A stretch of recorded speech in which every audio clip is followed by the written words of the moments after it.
Welcome to Physics Infinity. In this video, once again, I discuss another challenging problem of a disk, of a rather sphere, solid sphere this time, which is already rotating clockwise with an angular velocity omega naught, and it is falling vertically. It is falling vertically from a height h, and it strikes a rough horizontal surface.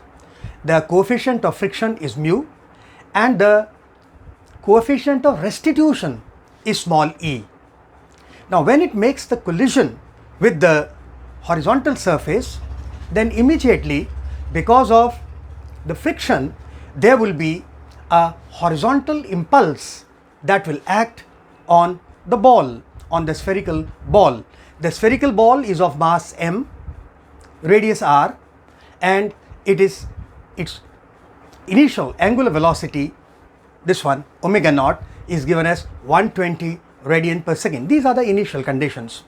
Now as it strikes, of course, it will have vertical impulse as well as horizontal impulse, because now the surface, horizontal surface, is not smooth. The vertical impulse will of course change the vertical velocity, and just after collision, let the vertical velocity be Vy, and that will be equal to E into V naught, because downward velocity before striking is V naught, which we can easily calculate with the conservation of energy. It falls from a height h, so before striking this, V naught will be 2gh under root. That is very simple. V naught will be 2gh under root. So just after collision, because of the vertical impulse, the upward vertical velocity will be Vy, and that will be EV naught. That will be EV naught. I put the value of E that is given in the problem as 5 by 6, and V naught, which is 6 meter per second, come out from here. So I get the initial vertical velocity, that is 5 meter per second. Okay, keep it. Now let's talk about what is the role of the friction. Now the friction will create a horizontal impulse, JH, and JH will be mu times Jn, where Jn is the vertical impulse. Let me first of all calculate the normal impulse. The normal impulse will be change of the vertical momentum. So final momentum mv naught minus mv naught, because initial velocity was downward. So if you want to work it out with vectors, initial velocity was minus j cap and Vy is j cap. Okay, fine. So the vertical impulse would be mev naught minus, that becomes plus. So m into ev naught plus v naught. I put the figures, so that will become all this ev naught plus v naught. I put the figures, I get 11m. M is the mass of the sphere, of course. So 11m, and mass of the sphere is not given, it is not needed also, we will cancel out. So 11m Newton second. So this is the vertical impulse. Knowing the vertical impulse, I can easily calculate the horizontal impulse. That will be mu times Jn. Mu for the rough surface is already given to us as 0.2. So 0.2, I put down that figure and I get this as 2.2 meter per second. So here we are. Just before collision, there was a vertical velocity downward, that was V naught, and just after collision, because of the vertical and the horizontal impulse, the velocity compose are Vy, that is 5 meter per second, and Vx, that is 2.2 meter per second. So I can find out the resultant velocity just after collision, magnitude Vx square plus Vy square under the root. That we'll see later on. Come back now. So let me talk of the initial angular momentum, because we have to calculate the value of omega after collision, because even after collision the disk would be again into rotation about an axis through its diameter. So initial angular momentum is I into omega naught, and I for solid sphere is 2 by 5 mr square into omega naught, and final angular momentum LF is I into omega. So this will give me the change of angular momentum. Now what is the change in the angular momentum?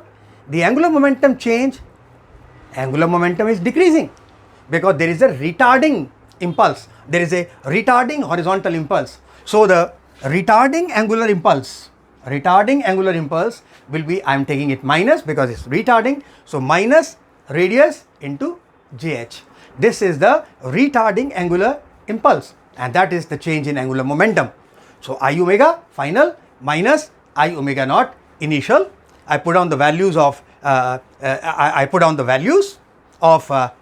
omega I have to calculate. Put down the values of omega naught. R is given, JH we have calculated. So simple calculation, we get the omega as 20 radian per second. Tremendous decrease of the angular velocity. Originally the angular velocity was 120 radian per second, and now it becomes 20 radian per second. We have been asked that to calculate the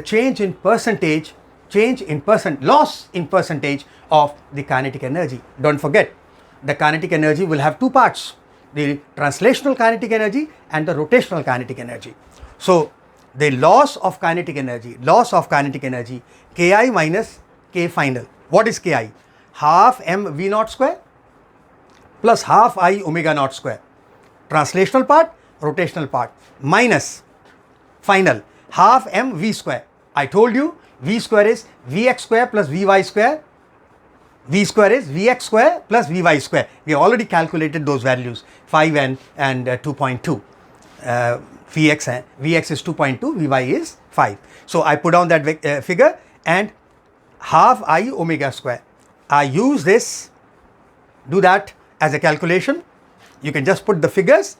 I do that for you. The result you will get is 26.7 m. I told you every result is in terms of m. M is not given. So anyway, it is going to cancel out. So 26.7 m minus, that was initial, and minus final kinetic energy is 15.2 m. So the loss is loss. Now if he's not asked you the change, the loss, initial minus final. So 15.2 minus 26.7 upon 15.2 into 100. So this is the loss of, I'm sorry, this loss is wrongly calculated. The loss would be, initial, that is 26.7, of course, m, minus the final 15.2 m upon original initial 26.7 m multiplied by 100, that gives you 43%. So 43% is the loss of kinetic energy in the collision. Let's proceed further. What happens then after the collision? So here is the disc. You can treat it as a point mass now for translational motion, because we are discussing the projectile. The disc, I'm using the word disc. No, it is a solid sphere. The solid sphere is behaving like a point mass, and then after collision it has Vx, it has Vy, so it has V, and it is projected at an angle. So it will follow a parabolic path and strike the ground somewhere here, and R is the range which we have been asked to calculate. So very easy. So that is now elementary work for you, projectile motion. So at the time of flight, it's a case of oblique projection, is 2 Vy upon G. I just put the figures, that comes out to be 1 second, and then the range is T into Vx. You all know that in the projectile motion throughout the flight, that there is no change in the horizontal velocity.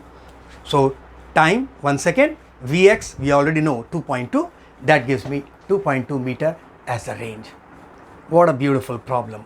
What a beautiful understanding of collision, rolling, impulse, angular impulse, change in the angular momentum, conservation of energy, change the rotational kinetic energy, the translational kinetic energy, and coupled with projectile. So I hope this gives you a little thrill and enjoyment in understanding so many concepts that I have coupled together in this particular problem. If you've enjoyed the video, I do expect that you must subscribe my channel, and if you like my video, sure, please give me a thumbs up to encourage me so that I can post more and more. If you love the video and want me to make more useful videos for you, subscribe my channel and hit the bell icon to stay updated.